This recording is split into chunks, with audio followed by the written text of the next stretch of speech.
सो आज हम पढ़ेंगे हिस्ट्री का सेकंड यूनिट, ठीक है। और ये हमारा जो है ये है फर्स्ट लेक्चर। अब हमने इसके पहले फ्रीडम स्ट्रगल देखा था 1857 का। आज हम देखेंगे अगला चैप्टर नंबर यूनिट नंबर 7 जो है events related to independence revolution. Bharat की आज़ादी के लिए कौन कौन से इवेंट मददगार थे जिनकी वजह से आज हम सब आज़ाद हैं। तो पहले तो मार्किंग स्टेज देख लेते हैं। मार्किंग स्टेज है 10 मार्क्स की प्रीवियस ईयर के अकॉर्डिंग। इस समय 30% सिलेबस कम होने वाला है। अब उसके लेटेस्ट नोटिफिकेशन अभी तक नहीं आए हैं। तो अभी आपको यही मान के चलना है कि यह चैप्टर 10 नंबर का आने वाला है प्रीवियस ईयर के अकॉर्डिंग, जिसमें 1 मार्क्स का एक क्वेश्चन आ रहा है, 4 मार्क्स का एक आ रहा है और 5 मार्क्स का भी एक क्वेश्चन आ रहा है। तो ये तो आपको यहाँ तक समझ में आ गया है। अब हम आगे चलते हैं।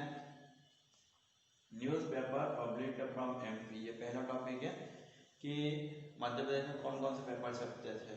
अब देखो न्यूज़पेपर का एक्चुअली एडवांटेज यहाँ पर ये है कि न्यूज़पेपर का एडवांटेज ये है कि यही न्यूज़पेपर से हमको पता चल रहा है कि अंग्रेजों ने इस जगह पे ऐसा करा, इस किसानों को मारा, इस लोगों की ज़मीन छीन ली, इतना टैक्स बढ़ा दिया, तो लोगों को गुस्सा बढ़ते जा रहा था।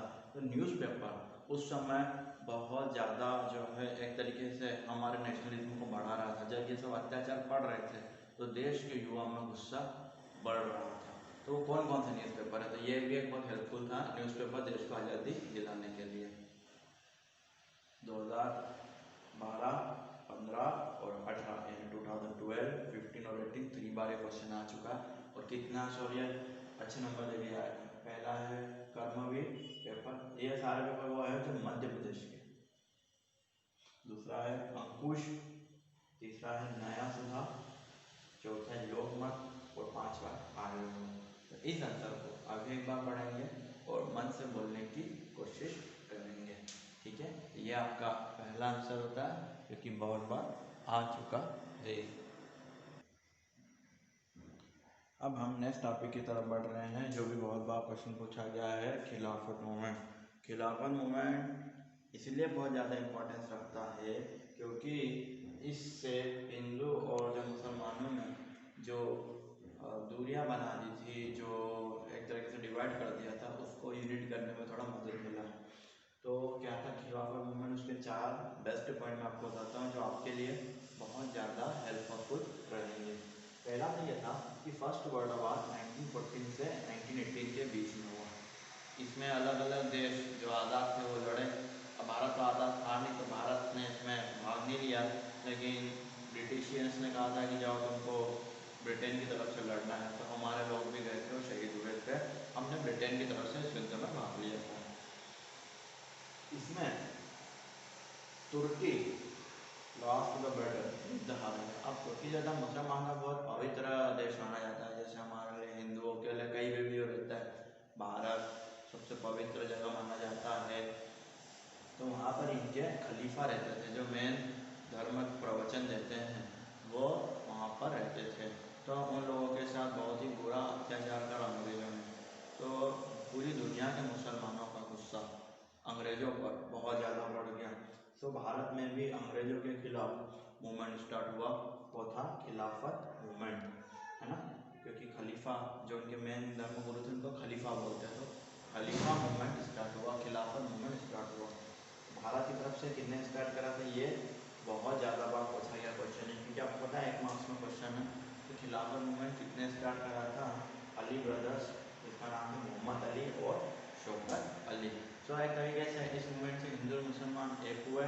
और ये 4 पॉइंट बहुत ज़्यादा ज़रूरी है। बाकी आपको इसकी मैंने स्टोरी समझा दी गई है और ये क्वेश्चन 4 मार्क्स में आता है, तो बहुत सारा लिखना है, ठीक है, आपको इस बारे में। सो आई थिंक ये 4 पॉइंट है जो बहुत ज़्यादा इंपॉर्टेंट है, आप इसे लिख सकते हैं।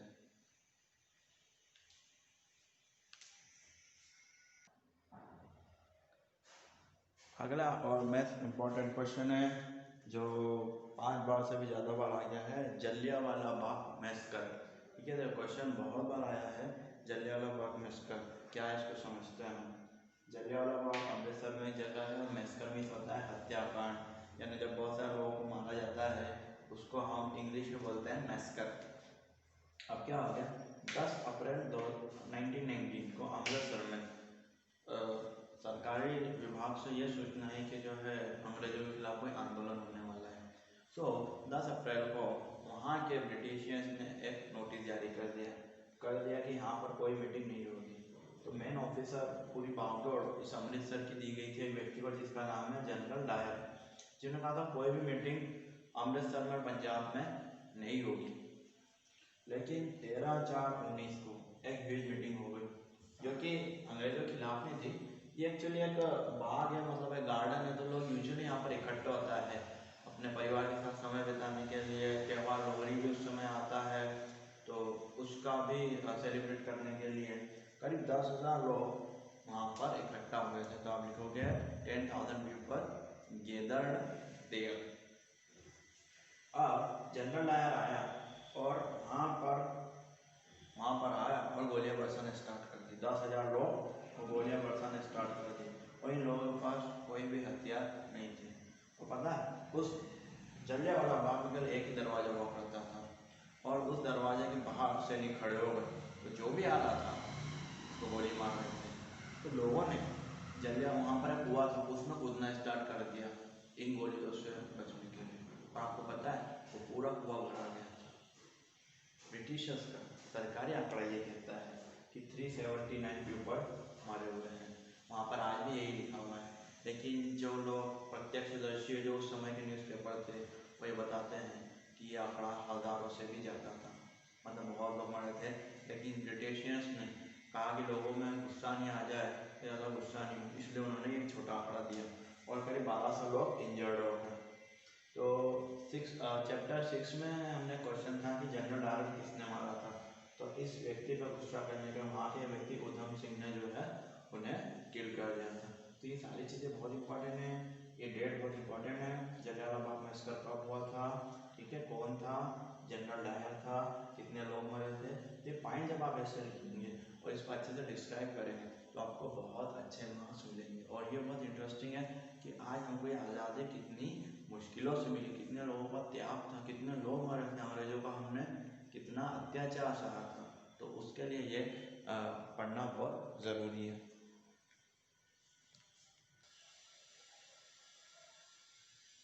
नेक्स्ट है रॉलेट एक्ट। बहुत ज़्यादा इम्पोर्टेंट है ये टॉपिक क्योंकि 2014 और 16 में क्वेश्चन 4 मार्क्स में आ गया है कि रॉलेट एक्ट क्या होता है। तो इसके पहले हमने पढ़ा था जलियांवाला बाग मैसेकर। तो क्या हुआ था, जलियांवाला बाग मैसेकर के बाद अंग्रेज काफ़ी घबरा गए, तो अंग्रेज ने कहा कि एक एक्ट पास करा दो, एक नियम बना दो। और नियम जिस व्यक्ति ने बनाया उसका नाम था रॉलेट, तो इसका नाम हो गया रॉलेट एक्ट। 1919 में ये ब्रिटिश गवर्नमेंट ने लगाया था। एक नंबर का क्वेश्चन और एनटीएससी के लिए क्वेश्चन बनता है कि रॉलेट एक्ट कब पास हुआ था। उसका ईयर है 1919। अब क्या हो गया, पॉलिसी ऑफ सप्रेशन, मतलब भारतीयों को दबाने के लिए कि अब वो ज़्यादा अंग्रेजों का विरोध ना करें, ये इसलिए बना था। क्या था इस एक्ट के अंदर, arrest any person without warrant. जब भी अरेस्ट लिया जाता है तो उनको बताया जाता है कि आपने ऐसा ऐसा किया हुआ है, इसलिए सरकार आपको हाजिर होना है। फिर कोर्ट में आरोप तय होते थे, आपको आपका वकील आपके फेवर में कुछ कहता है। लेकिन इस एक्ट के बाद आपका वकील जो है आप कुछ नहीं कर सकते, आपको अंग्रेज बोल देंगे पुलिस आएगी ले जाएगी।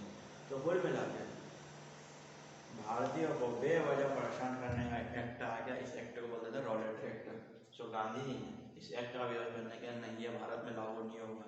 ऐसे तो आप किसी भी बेगुनाह लोगों को भी जेल में डाल दोगे, जिसने आपके खिलाफ कुछ बोला हो, इसने लोगों को समझाने की कोशिश करी कि आप लोग इसका अत्याचार कर रहे हो। तो Gandhi ji launch non corporation movement, और इसीलिए नॉन कॉर्पोरेशन मूवमेंट 1920 में यानी 1920 को लॉन्च हुआ। तो 4 नंबर के क्वेश्चन बहुत ज़्यादा इम्पोर्टेंट, इसे लिखे और अच्छा डिस्क्राइब करके लिखे और अच्छे मार्क्स ले। सो ये हमारा पहला लेक्चर कंप्लीट होता है।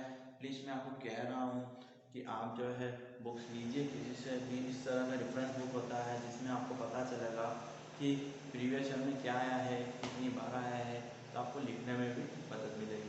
एसएसटी काफ़ी स्कोरिंग होता है, तो प्लीज़ इसे पढ़ते रहिए। अगले लेक्चर में हम पढ़ेंगे गांधी जी के मूवमेंट, मतलब नॉन कॉर्पोरेशन मूवमेंट, भारत छोड़ो आंदोलन और सिविल डिसोबीडियंस मूवमेंट। काफ़ी इंटरेस्टिंग है हिस्ट्री को समझने के लिए इतने शॉर्ट टाइम में, बहुत